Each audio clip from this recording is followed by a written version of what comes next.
আলাইকুম দর্শক, আমি সৈয়দা ইসলাম। আমার কুকিং চ্যানেল এবং পেজ থেকে সবাইকে স্বাগতম জানাচ্ছি।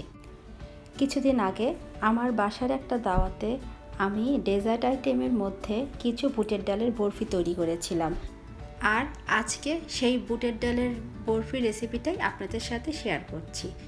আমার কাজটা সহজ করার জন্য আমি আধা কিলোর থেকে একটু কম বুটের ডালকে প্রেসার কুকারে 4টা সিটি দিয়ে এভাবে নরম করে সিদ্ধ করে নিয়েছি। ডালগুলো পুরোপুরি ঠান্ডা হয়ে যাওয়ার পরেই এখন একটা হ্যান্ড ব্লেন্ডার দিয়ে ভালো করে ব্লেন্ড করে নিচ্ছি, যাতে ডালের মধ্যে কোনো দানা না থাকে।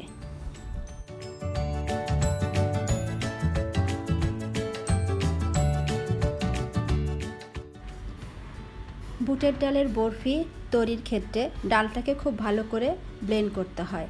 সেক্ষেত্রে লিকুইডটা কম ব্যবহার করা উচিত, তাহলে ডালের যে কণা বা দানা দানা যে ভাব সেটা থাকে না।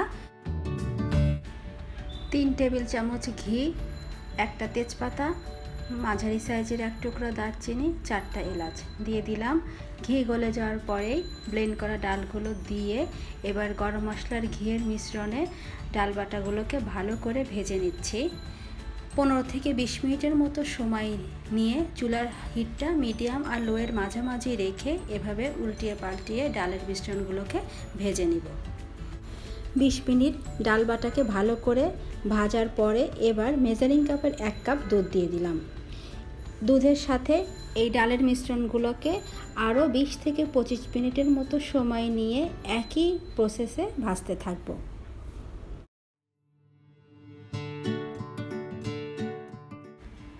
মোটামুটি 40 মিনিটের মতো সময় নিয়ে ডাল বাটাগুলোকে ভালো করে ঘি আর গরম মশলার সাথে ভেজে নিয়েছি। এতে ডালের গন্ধ চলে গেছে। এবার আমি এই মিশ্রণের মধ্যে 2 কাপের মতো চিনি দিয়ে দিচ্ছি। চিনিগুলো গলে যাওয়ার পরে আমি দেখে নেব আরও কতটুকু চিনি লাগবে। চিনি দেওয়ার পরেই চুলার হিটটা আরও একটু কমিয়ে দিয়েছিলাম। এখন আরও 1 কাপ চিনি অ্যাড করে দিলাম। হালুয়া তৈরির এই কাজটা খুব ধৈর্যের সাথে করতে হয় এবং চুলার হিটটা নিজের কন্ট্রোলে রেখে এভাবে হালুয়া প্রথমে ডাল ভাজতে হয়, তারপরে চিনি দেওয়ার পরে কিছুক্ষণের মধ্যেই চিনির পানি গলে এভাবে ফোঁটা ফোঁটা বড় বড় ফোঁটা ফোঁটা হয় এবং যেগুলো ছিটে হাতে মুখে লাগতে পারে। তার জন্য চুলার হিটটা এই পর্যায়ে সবসময় মিডিয়াম আর লোয়ের মাঝামাঝি রাখবেন। খুব ধীরে ধীরে আস্তে আস্তে এভাবে নাড়তে নাড়তে একটা পর্যায়ে এই ফোঁটা ফোঁটা ওঠা ভাবটা বন্ধ হয়ে যাবে এবং মিশ্রণটা গাঢ় হতে থাকবে। আমরা যারা হালুয়া তৈরি করি তারা তো দেখলেই বুঝতে পারছি যে এই মিশ্রণটা হালুয়ার ক্ষেত্রে পারফেক্ট হলেও বরফি তৈরির ক্ষেত্রে এটা পারফেক্ট না।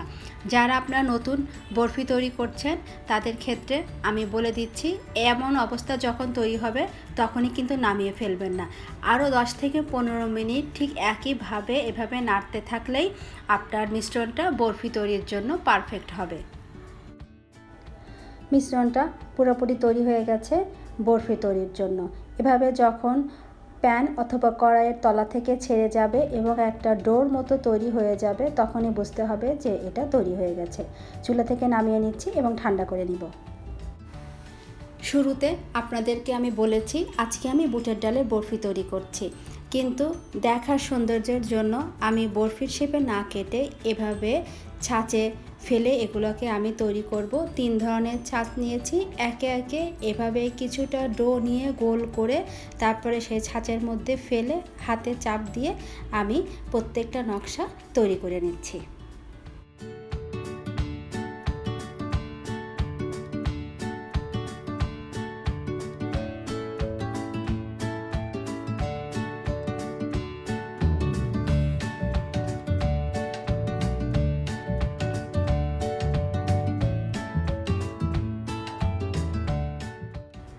এই হলো সর্বশেষ অবস্থা আমার আজকের তৈরি বুটের ডালের বরফি। আমার আজকের এই বরফি তৈরিগুলো যেমন দেখতে সুন্দর হয়েছে এবং আমার অতিথিরা খেয়ে সবাই প্রশংসা করেছে, তাই আপনাদের সাথে আমার রেসিপিটা শেয়ার করলাম। আজকে বিদায়, আল্লাহ হাফেজ।